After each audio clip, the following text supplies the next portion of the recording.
আলাইকুম বন্ধুরা, কেমন আছেন? আজকে প্রতি শুক্রবার না, আজকেও সোয়েব ভাইয়ের আমি বেরিয়ে পড়লাম।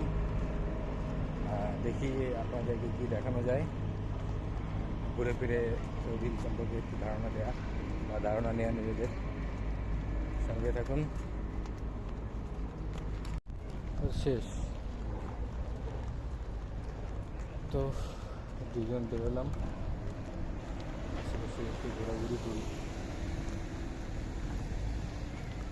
সৌদি আরবে এখন প্রচণ্ড গরমে অতিষ্ঠ হয়ে যাচ্ছে, মানুষ অসুস্থ হয়ে যাচ্ছে। বাইরে প্রচণ্ড পরিমাণ গরম, এসি ছাড়া এক সেকেন্ডও চলার। সোয়েব ভাই 3 দিন বুঝছে, 3 দিন তাদের এসি নষ্ট ছিল, ঘুম নেই। রাতে ঘুমাবে কি করে? রাতে বাতাসও গরম লাগে, রাতেও গরম দিনেও গরম। কাজ করতে হয়েছে, আর রাতে এসে এসি নষ্ট। এভাবেই চলতেছে জীবনে। তো গরম, আকাশ একটু মেঘলা মেঘলা, কিন্তু কোনো লাভ নেই। সৌদি আরবে মেঘ এখন হওয়া আরও গরম বৃদ্ধি করে, বৃষ্টি হওয়ার কোনো সম্ভাবনা বা কোনো চান্সই নেই। শীতকাল ছাড়া কখনোই বৃষ্টি হয় না রিয়াদ বলতে কি, সৌদি মিডল ইস্টে এটাই সিস্টেম। শীতের সময় বৃষ্টি হবে, এমনি ঠান্ডা গরমও যেমন মানে ছিঁড়ে ফেলে মানুষে, ঠান্ডাও একই অবস্থা, তখন বৃষ্টি হয়ে আরও। আকাশটা সুন্দরই লাগতেছে বেশ দেখতে। তো এই অতিষ্ঠ গরমের মধ্যেই আমরা বের হলাম, ঘোরাফেরা করি।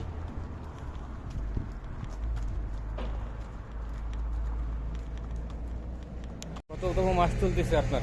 3 মাস পার হয়ে গেছে।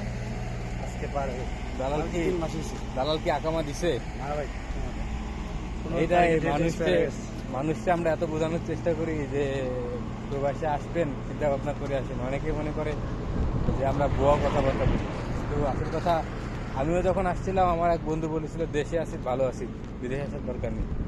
আসার পরে 1-1.5 বছর ধৈর্য নিয়ে থাইকে আল্লাহ একটা পর্যা নিতে, কিন্তু সবার তো আর এই ধৈর্যটা হবে না, বা ফ্যামিলির সবার একই রকম অবস্থা থাকবে না। 2-3 মাস ধৈর্য ধরে রাখা বা 6 মাস 1 বছর এভাবে চলার মতন ধৈর্য কারোরই নেই। এটা হচ্ছে কথা। সবাই আসবেন সৌদি আরবে, প্রতিদিন যেরকম লোক আসতেছে ওরকম ব্যাকও যাচ্ছে, পুলিশের দ্বারা ধরা দিয়ে ওইভাবে যাচ্ছে।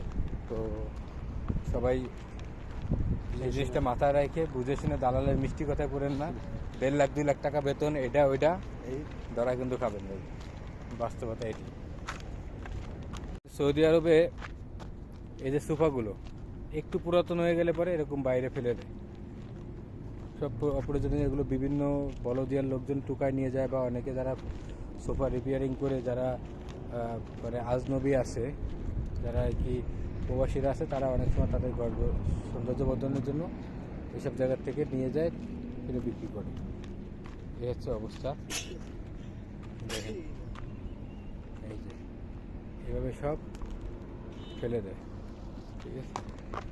দেখেন এটা তো কোনো রসুন, দেখেন বস্তা ভরা রসুন সব নষ্ট হয়ে গেছে, কারা ফেলে দিচ্ছে, হয়তো বা কোনো কোম্পানির হবে, হয়তো বা এই জন্য।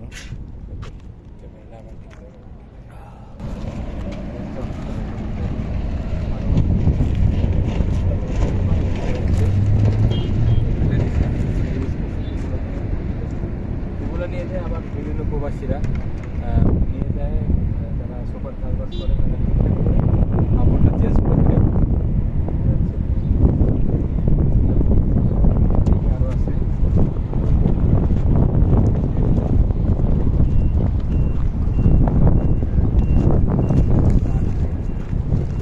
ঘর মশার এগুলো, আসলে আহামরি কিছুই পাওয়া যায় না।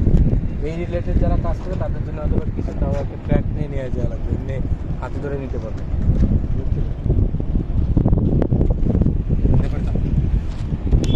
দেখেন এই যে এই এরিয়াটা, স্তরা এরিয়াটা, এটা পুরোটাই স্তরা এরিয়া।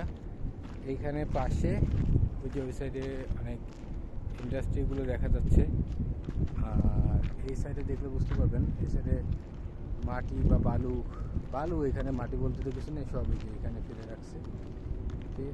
ওই পাশে একটা ইন্ডাস্ট্রি, সম্ভবত সিমেন্ট ফ্যাক্টরি হবে। এই হচ্ছে অবস্থা। আশেপাশে লোকজন প্রচুর, আকাশ মেঘলা, কিন্তু কোনো লাভ নেই, গরম তো গরমই।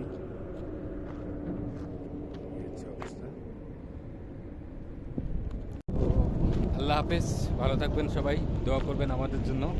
আর যারা নতুন প্রবাসী হিসেবে আসতে চান অবশ্যই তাদের দ্বারা অনুরোধ ভাই, আসার আগে দালালের মিষ্টি কথায় বলেন না ভাই। আর নিজের লোক বিশ্বাস করবেন, এটাও করার জায়গা নেই ভাই।